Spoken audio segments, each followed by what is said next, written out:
YouTube, Zogil here, and radiation is a silent killer. Without even knowing it, you could have been exposed to deadly radiation that will kill you. Although very unlikely, of course, unless you live in places such as Chernobyl or Fukushima. However, there is, of course, a famous way to detect radiation, and this is called a Geiger counter. But how do they work, and what causes that clicking sound?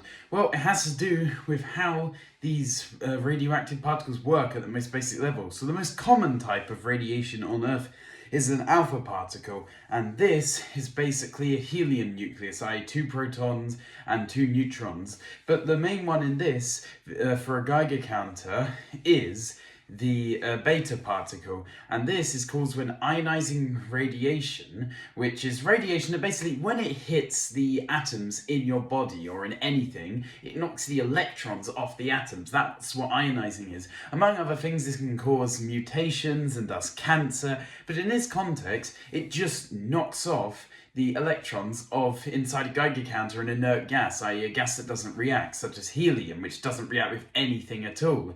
And there is an anode inside of the Geiger counter. An anode is just a positively charged part of a circuit, because in a circuit there's a cathode and an anode, positive and negatively charged, and because of potential difference, electricity flows between these 2 points, even though it doesn't actually. But anyway, point is, there's an anode here that is positively charged, and these electrons, of course, are negatively charged, and when the ionizing radiation strikes the atoms of the argon, or helium, or any other inert gas, as I said, it causes these electrons to fly off. And when these electrons fly off, because they're negatively charged and opposites attract, they fly towards the anode, the positively charged object, and this is recorded as an electrical pulse which the Geiger counter picks up as a tick sound.